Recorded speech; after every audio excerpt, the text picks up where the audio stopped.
कोलकाता में जो हुआ है लेडी डॉक्टर के साथ, जो इतनी घिनौनी वारदात को अंजाम दिया गया है, आप लोग उसके कारण आज इस सड़क पर उतरकर प्रदर्शन कर रहे हैं, तो आप लोग सरकार से क्या न्याय चाहेंगे? सरकार से हमारी गुजारिश हमेशा से रही है और ये बहुत ही दुख की बात है कि आज हम डॉक्टर्स को सड़क पे आना पड़ रहा है। जो कार्य सरकार को बिना कहे कर देना चाहिए, चाहे वो कोई भी सरकारें हों, उनकी वजह से नहीं होने की वजह से हम सड़कों पे आए हैं। हमारी मांग बहुत क्लियर है कि इतने घिनौने, इतने जघन्य अपराध सिर्फ डॉक्टर नहीं, वो एक महिला है और दिन पर दिन उस घटना के बाद भी कई घटनाएं हो चुकी हैं जो देश को पता है। फिर भी अगर ये क्रिमिनल इतने आज़ादी से घूम रहे हैं तो कहीं ना कहीं उन्हें किसी भी सरकार का डर नहीं, किसी भी कानून का डर नहीं है। सर, कैसी सजा की मांग चाहते हैं आप लोग? देखिए, अगर मैं नागरिक के तौर पे बोलूँ तो हर एक नागरिक जो सेंसिटिव है वो यही चाहता है कि जिस कदर उन्होंने वो जघन्य अपराध किए थे, सेम सज़ा उन्हें भी देनी चाहिए। पर न्याय व्यवस्था हमारे देश की जो भी सज़ा देगी, जिसमें हम कहीं भी उसकी मृत्यु की सज़ा से नीचे के लिए स्थिर नहीं है। देखा जाए तो जितनी जघन्य अपराध हुआ है, अभी तक तो आरोपी को सजा मिल जानी चाहिए, लेकिन अभी तक कुछ भी नहीं हो रहा है जिससे कि आप जो आक्रोश कर रहे हैं, आप लोगों को साफ तौर पे इंसाफ मिल सके। बिल्कुल, मैंने शुरुआत ही अपनी बात की थी कि ये शर्म की बात है कि किसी भी नागरिक को, हम डॉक्टर्स क्या, किसी भी नागरिक को न्याय मांगने के लिए सड़क पे आना पड़े। ये सरकारों का काम है कि ऐसी व्यवस्था, ऐसा समाज, हर समाज में कुछ बुरे लोग होते हैं, मैं मानता हूँ, पर उनको काबू में रखना, उन्हें सज़ा देना या समाज से हटाना, ये इस व्यवस्था का काम है। कैसी सजा की मांग करते हैं? क्या है उसके लिए सजा? मैंने कहा, जो सज़ा अगर संभावना है, जिस कदर जो क्राइम किया है उन्होंने, जिसने भी क्राइम किया है, जितने भी हों, मुझे फ़र्क नहीं पड़ता वो कौन है। वहाँ आम जनता का कोई नागरिक था, वो कोई वैसी था, कोई दरिंदा था, या इवन जो उठ रहे हैं कि वो शायद उसी अस्पताल प्रशासन या उस अस्पताल के कर्मचारी में से कोई एक था, फ़र्क नहीं पड़ता हमें वो कौन था। वो एक बलात्कारी था, वो एक हत्यारा था और उसकी सज़ा मौत है। इसमें ये भी बताया जा रहा है कि ये कोई जघन्य अपराध जो उसने किया है वो एक नहीं, इसमें बहुत से लोगों की होने की संभावना है, लेकिन अभी तक इस पर कोई जो क्लियर वर्डिक्ट होता है अभी वो आया नहीं है। देखिए, मैं यहाँ बैठ के, आप यहाँ बैठ के, कोई भी जनता यहाँ बैठ के, सिर्फ जो हमारे पास लिस्ट आ रही हैं, इन्फॉर्मेशन आ रही है जिसमें कि आधी झूठी भी फैल रही हैं, उनके बेसिस में मैं कोई भी नया बात जो सब ड्यूटी से भी चल रही हो या इन्वेस्टिगेशन चल रही हो मैं नहीं कहना चाहता, पर जो भी वहाँ के फॉरेंसिक टीम की रिपोर्ट है उसके बेसिस पे ज़रूर कहना चाहता हूँ कि ये संदेह बहुत गहरा है कि वो किसी एक पर्सन का काम नहीं था और कोई बड़े नाम उसमें छुपे हो सकते हैं, जिनको छुपाने के लिए इतना बड़ा एक दूसरा कांड किया गया, जब उस अस्पताल पे इतनी भीड़ को भेजा गया जो कि पूर्व नियोजित, हमारे संदेह में पूर्व नियोजित है। तो डेफिनेटली हम मानते हैं कि इसमें सिर्फ एक इंसान नहीं, ज़्यादा लोग इन्वॉल्व है। Being a medical qualified medical doctor और रीडिंग द फॉरेंसिक रिपोर्ट, मैं ये अपने दिल में बिल्कुल मानता हूँ कि वो एक इंसान का काम नहीं, शायद ज़्यादा का है, पर मैं सीबीआई में भरोसा रख के बैठा हूँ कि उनकी तहकीकात निष्पक्ष शायद हो पाएगी, क्योंकि ऑलरेडी हम डर रहे हैं कि एविडेंस से टैंपरिंग हो रही है। अगर उनकी रिपोर्ट में जो भी होगा उसके बाद हम आगे सोचेंगे कि कार्रवाई कैसी होगी। वो हमारी सर्वोच्च आदरणीय संस्था है और उनके अलावा हमारी उम्मीदें वहीं, उसके आगे कहीं नहीं है। ये सच है, हर भारतीय नागरिक की उम्मीदें वहीं जाकर टिकती हैं जब कहीं से आपको न्याय नहीं मिलता। हम यही उम्मीदें करते हैं और हम तहे दिल से शुक्रिया करते हैं हमारे chief justice of India Shri Chandrachud, माननीय चंद्रचूड़ साहब का, कि उन्होंने ये बहुत ही अच्छा कदम लिया है और पूरे देश की निगाहें हैं कि हाँ, हमें न्याय मिलेगा। कातिल जितनी मर्जी कोशिशें कर ले, हमें अपनी न्याय व्यवस्था पर और हमारी इन्वेस्टिगेटिंग एजेंसीज के ऑफिसर्स पर भी पूरा यकीन है कि वो एक बाल से भी क्रिमिनल तक पहुंच सकने का ताकत रखते हैं, बशर्ते कि उन पर कोई पॉलिटिकल दबाव ना हो, उन्हें काम करने दिया जाए। मुझे पूरी इस संस्था जो है हमारी सीबीआई या जो भी हमारे टॉप के ऑफिसर्स हैं उन पर यकीन है कि अगर वो देश हित में कार्य करने की उनको छूट मिलती है और वो कर पाते हैं, तो नो मैटर कितनी उन्होंने कोशिशें कर ली, अगर उन्हें जला भी दिया कुछ तो वो राख से निकाल लेंगे कि कौन है। ये मेरा यकीन है और इसी यकीन के साथ मैं आगे बढ़ना चाहता हूँ। बस ये भी है कि वो कई बार, चाहे वो पॉलिटिकल कारणों से हो या जिन्हीं भी निजी स्वार्थ के कारणों से हो, मुझे नहीं पता क्या कारण है, हम क्यों किसी क्राइम में विभाजन देखते हैं कि ये क्राइम इनके साथ हुआ है, ये क्राइम फलाना लॉयर्स के साथ हुआ, ये किसी पुलिस बल के साथ हुआ या इस बार डॉक्टर्स के साथ हुआ।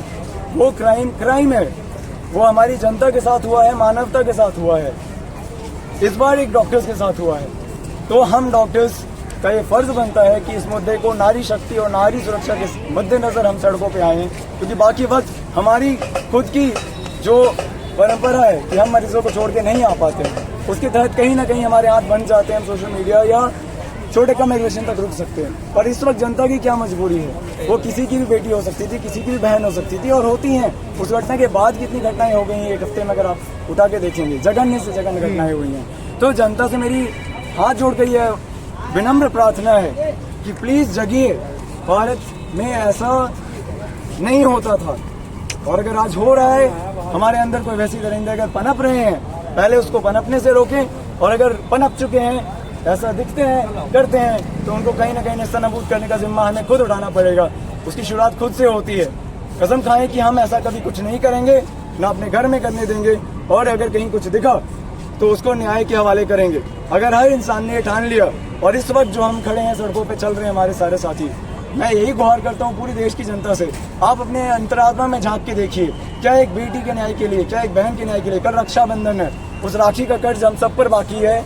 अगर किसी के कातिल और बलात्कारी किसी के भी हों, सिर्फ इस केस के ही नहीं कह रहा हूँ, किसी के भी बलात्कारी अगर जीवित हैं, बिना सजा के हैं, तो हम सब पर लानत है, भाई की तरह, बेटे की तरह, कि हम न्याय नहीं दिला पा रहे हैं। और एज नॉर्मल जनता जो आप समझते हैं अपने आप को, चाहे किसी भी वर्ग से आते हो, कोई भी काम करते हो, आपका ये नैतिक फर्ज बनता है कि इस तरह के जघन्य अपराधों की कोई माफी नहीं होनी चाहिए। और आप भी आए अपनी अपनी कैपेसिटी में, आप जहाँ आए, हम नहीं कहते कि आप बिल्कुल एक जगह यहीं पर आए हमारे साथ, आप जहाँ आए, हमें पूरी तरह से पता है कि सब में सामर्थ्य है और आप अगर ठान लेंगे और अगर ये जन संग्राम बना देंगे तो सरकारों को भी सुनना पड़ेगा, व्यवस्था को भी सुनना पड़ेगा।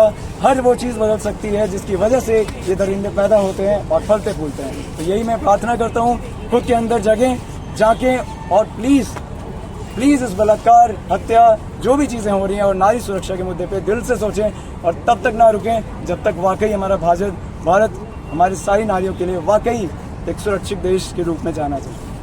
As strict as possible because hanging is नहीं, फांसी is not the only solution। उन्हें इतनी strict सजा देनी चाहिए कि आगे जाने वाला हर एक क्रिमिनल, हर एक लड़का जो ये सोच सकता है किसी औरत के साथ, किसी लड़की के साथ, किसी बच्चे के साथ करने के लिए, वो 10 बार सोचे और उसका 10 बार सोच के रोंगटे खड़े हो जाए। इतनी कड़ी सजा चाहिए हमें। मैम कड़ी से कड़ी सजा मिलनी चाहिए। जैसा कि आपको बताया, आज के 3 बजे हमारी जो एपेक्स कोर्ट है, द ऑनरेबल सुप्रीम कोर्ट ने मैम सुओ मोटो कॉग्निजेंस लिया है एपेक्स कोर्ट ने। हमें उनसे पूरी उम्मीद है कि वो जल्द से जल्द हमें न्याय देंगे इस केस में और हर जो बंदा आज खुला घूम रहा है वो एकदम न्यायपूर्ण तरीके से उनको सजा मिलेगी और हम चाहते हैं कि उनकी फांसी हो। मैम सर, ये एक छोटी सी कोई घटना नहीं हुई है जिसके लिए सजा के लिए इतने दिनों से विचार हो रहा है, इसके लिए तो त्वरित कार्रवाई होनी चाहिए ना। यस मैम, जैसा कि आपको पता है कि सीबीआई ने केस को टेक ओवर किया है। हम चाहते हैं कि पूरा पारदर्शी पूर्ण तरीके से इसकी जांच हो और जितने भी बंदे इसमें डायरेक्टली या इनडायरेक्टली इन्वॉल्व हैं उनको जल्द से जल्द न्याय के कटघरे में खड़ा किया जाए और उनको सजा मिले और कड़ी से कड़ी मिले। मैम सर, अगर मैं कड़ी से कड़ी सजा के तौर पे बात करूं तो आप लोग किस तरीके की सजा दिलाना चाहते हैं? मैम वही जो निर्भया केस में हुआ था मैम, जो भी बंदे थे जिन्होंने ये किया कर्म, उनके खिलाफ फांसी ही होनी चाहिए। मैम सर, आप आरोपियों के खिलाफ कैसी सजा चाहते हैं? क्या कार्रवाई होनी चाहिए, कैसी सजा मिलनी चाहिए? अकॉर्डिंग टू लॉ जो सज़ा होनी चाहिए वो तो होनी ही चाहिए, पर वो डिले नहीं होना चाहिए। जितना डिले हो रहा है वो उतना ही, हमने देखा 3000 लोगों का हमला हुआ और उसके बाद वो सारे एविडेंसेस ऑफकोर्स टैंपर हुए हैं, तो उनको जितना जो मिलना चाहिए सज़ा उससे ऑफकोर्स कम ही मिलेगा अभी तो। लेकिन सुप्रीम कोर्ट मतलब एक फास्ट ट्रैक कोर्ट इस्टेब्लिश होना चाहिए और ये जस्टिस बहुत जल्दी मिलना चाहिए। ऐसे तो स्टेट में कुछ भी हो रहा है वहाँ पे, तो यही हमारी है मांग। और इसके अलावा हम CPA मांग करते हैं, सेंट्रल प्रोटेक्शन एक्ट, ताकि जो हमारे गवर्नमेंट इंस्टीट्यूशंस में डॉक्टर्स हैं या इसके अलावा जहाँ पे भी डॉक्टर्स हैं वहाँ पे कोई एक सेंट्रल फोर्स या ISF CRPF प्रोटेक्शन प्रोवाइड करे और एक फॉर्मल लॉ कि डॉक्टर के खिलाफ कोई वायलेंस होता है तो उनको क्या सज़ा मिलेगी। ये बन रखा है पर इसको इनैक्ट नहीं करा गया, तो ये इनैक्ट होना चाहिए। सज़ा तो कोर्ट ही डिसाइड करेगी, पर हमारी जो इच्छा है कि दोषियों को, ये सिर्फ रेप नहीं है, रेप और मर्डर है, तो उनको फांसी की सज़ा मिलनी चाहिए। सर, जितनी बर्बरता से उस लड़की की हत्या की गई है उसके हिसाब से तो लगता है कि कोई सजा है ही नहीं, उससे भी कठोर सजा मिलनी चाहिए। जी हाँ, और ये एक इंसान की नहीं है, बहुत लोगों की मिली भगत है और हम चाहते हैं जो भी लोग इसमें सब इन्वॉल्व है और ऊपर तक इसकी जाँच पहुँचनी चाहिए, कोई नहीं बचना चाहिए इसमें और ऐसा आगे किसी बेटी के साथ ना हो, ये ऐसी सज़ा मिलनी चाहिए। ये हम लोग जो प्रोटेस्ट कर रहे हैं इससे सिर्फ डॉक्टर्स के लिए नहीं है, ये सब हेल्थ केयर वर्कर्स के लिए और ये देश की सब बेटियों के लिए है। विवेक सर, इसमें सिर्फ डॉक्टर्स के लिए नहीं, नर्सेज और बाकी किसी भी हेल्थ केयर स्टाफ के साथ कभी भी वायलेंस नहीं होना चाहिए और किसी भी बेटी के साथ आइंदा ऐसा ना हो, कोई सोचे भी ना ऐसी सज़ा मिले, और इस न्याय के लिए हम ये लड़ाई कर रहे हैं। जो मतलब उन्हें सजाए मौत देनी चाहिए और जिस तरह से उस लड़की को टॉर्चर किया गया या जो हुआ उसके साथ उतना ही उनको पेन होना चाहिए, ये चीज़ हमारी चीज़ है। सर किस है आप? पे की सजा वो आप भी जानते हैं, मैं भी जानता हूँ। साथ ही साथ हम चाहते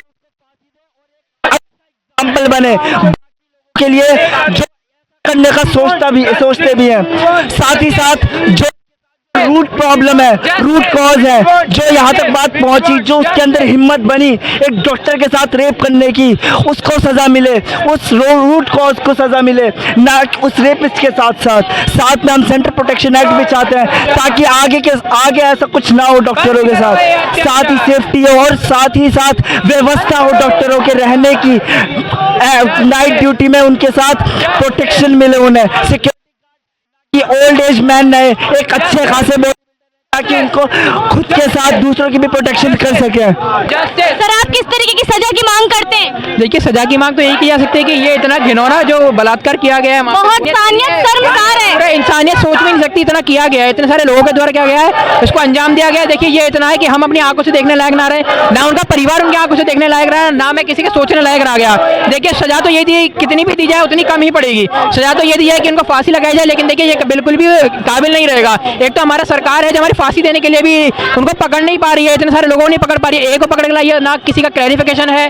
तो इतना ही है कि हाँ, उनको जितनी कड़ी से कड़ी सजा हो, देखें फांसी उसके कम नहीं रहेगा। सच्चाई तो ये भी है कि उनका साथ अगर ये भी किया बर्बरता करी जाए, वो हमेशा ही कम रहेगा। लेकिन अब सबसे पहले यही किया जाए कि जो भी दोषी हैं उनको पकड़ा जाए, उनसे सबके बारे में पूछा जाए कि कैसे किया गया और हमारे सिस्टम को भी इम्प्रूव करा जाए, क्योंकि जैसे उन्होंने सिस्टम को ब्रीच किया है ऐसे और कभी सिस्टम को ब्रीच ना करो।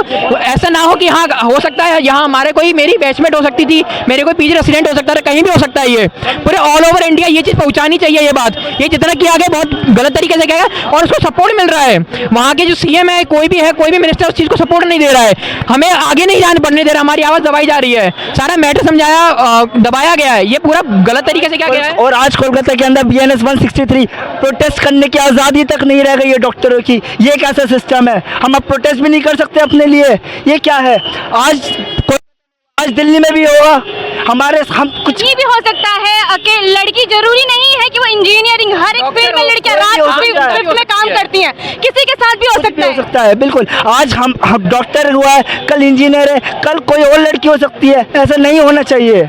कोई भी महिला हो सकती है, कोई भी कहीं की महिला हो सकती है। देखिए, वैसे होने को तो ये मैटर कहीं कितने टाइम से है, हमारी सरकार इतने नज़रअंदाज करती है, इतने रेप केसों को, क्राइम केसों को, कोई भी चीज़ देखी नहीं जाती। होने को तो हमारे यहाँ क्या है, एकदम रूरल एरिया में देखो, अर्बन एरिया में देखो, किसी कॉलेज में देखो, हॉस्पिटल में देखो, चाहे तो अभी भी कैसे भी किसी पल पे होता है। हर मिनट 16 लोग, इतने बहुत ज़्यादा हो रखा है रेट। इसलिए यही है कि देखिए, ये देखा जाए कि देखिए महिला है, हमारी बेटी हो सकती है, बहन हो सकती है, कुछ भी हो सकता है। तो देखिए, कहीं भी हो सिक्योरिटी रखी जानी चाहिए। जैसा भी वातावरण बना रखा है वो अभी हमारे देश में सेफ तो नहीं है किसी भी तरीके से।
और हम लेफ्ट लेन को फ्री रखेंगे, हम राइट लेन से मूव करेंगे। चला गया राइट साइड करके हम राइट साइड से मूव करेंगे।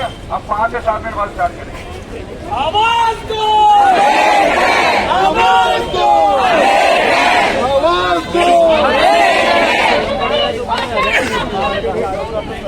What is happening is हमें right lane में चलना है अपने मार्च के लिए. Right lane in pairs of 3. Three के pairs में 3 लाइनें बनेंगी and we'll be in the right lane. Everybody go there. Yes.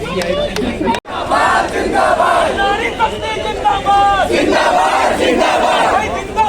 जिंदाबाद जिंदाबाद. जिंदाबाद जिंदाबाद. नारी शक्ति जिंदाबाद. जिंदाबाद जिंदाबाद.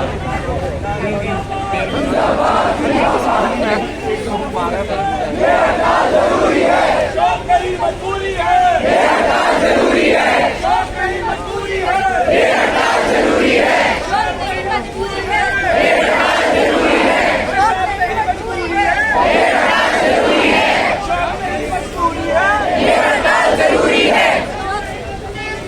ये हड़ताल जरूरी है.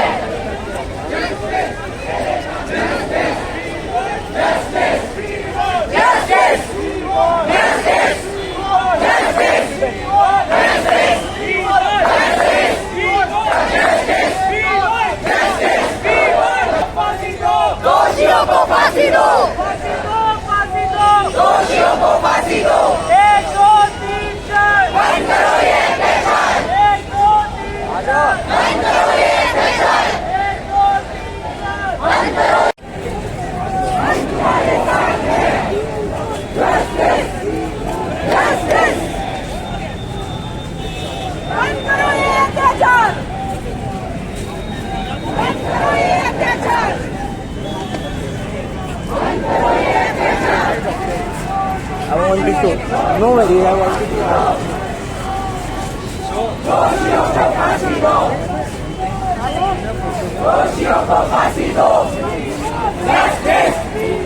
जस्टिस. जस्टिस.